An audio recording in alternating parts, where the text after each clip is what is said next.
Hello, families. How you doing? By now, you have heard from the district that we are going to be out of school past the March 30th deadline, and we're going to move to some online learning. So I just wanted to take a moment and talk to you about what that might look like in history class as we move forward. So first and foremost, we're lucky that all our ninth grade students do have a Chromebook. We've been one-to-one this year, and so for us, this learning curve might be a little bit less than some of our classmates in other grades. But I just want to let you know that class isn't going to be live. We're not going to have to log in to the class at a specific time and participate in a live class. Learning is going to be asynchronous, meaning that you're going to have assignments with potential due dates or suggestions about when you should have things completed, and then you'll turn them in to me.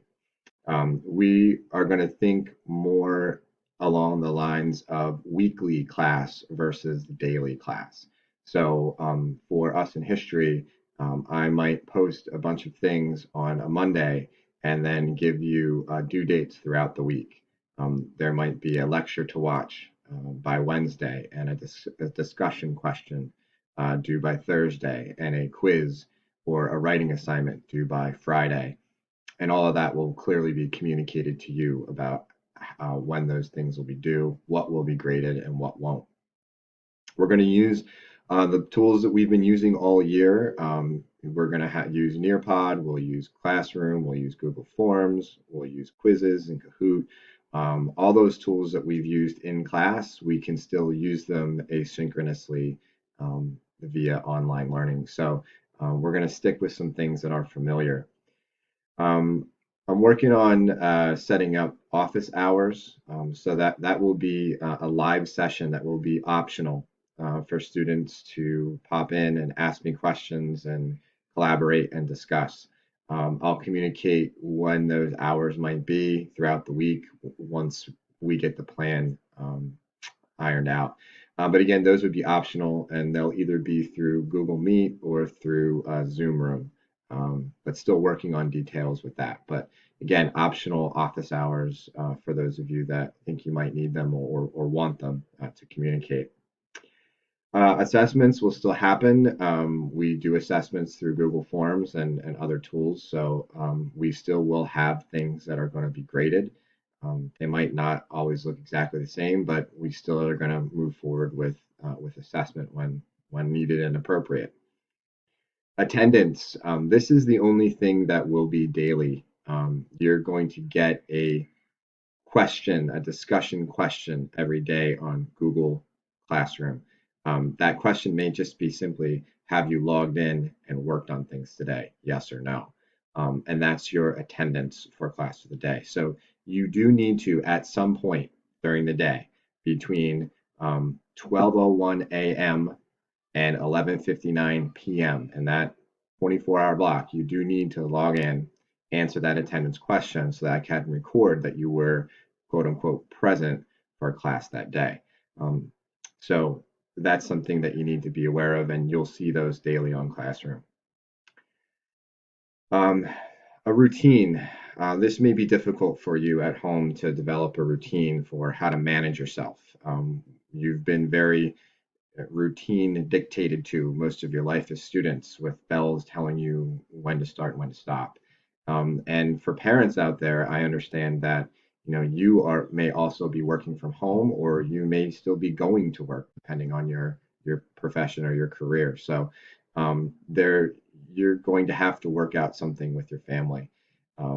Work suggestions if parents need the computer time during the day, perhaps let your teenage kids sleep in late and they have school in the evening when they're up later than you anyway.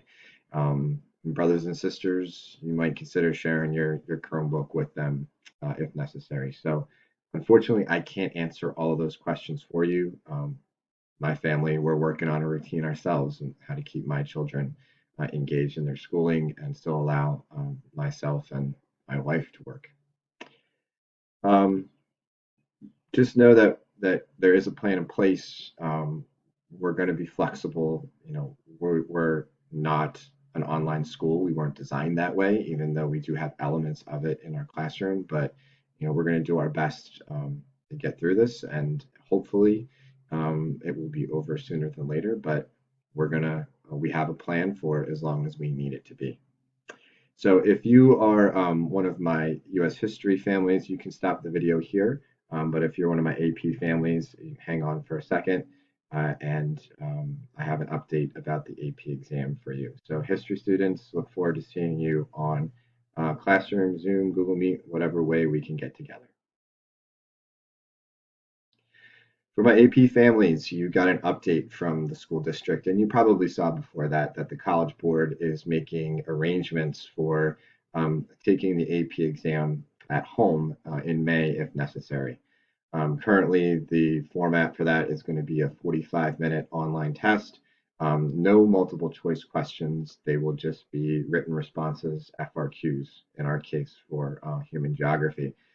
April 3rd, the College Board is going to give out another update exactly how they're going to do this. They're going to give us some more information. But for the time being, just understand you still do have the opportunity to take the exam, whether that be at home or who knows, maybe we'll be back in school by the time we're supposed to give the test. But they are making arrangements for that so that you can still earn credit for all the work that you've put in this year. The exam will only be on things that we have learned while we were in school. So that means up through the agriculture unit, unit 1 through 5.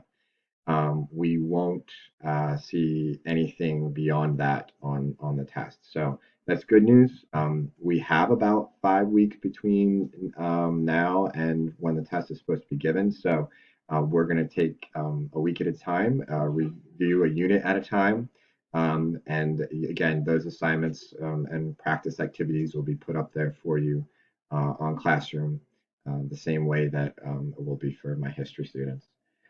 After the exam, we still will have time left in school, just as we normally would have. And we will take that time to learn about the content that we didn't get an opportunity to learn before the test. So we still are going to get into the global economy. We're still going to talk about urban geography because I think those are really interesting and, again, useful topics um, for uh, for the course. So hopefully, as a geography student, you're seeing a lot of the things that we talked about in class in the news, and especially as we talk about population geography and some of those epidemics that we studied. Hopefully, you're seeing these things in class. So anyway, we'll be in touch with more information.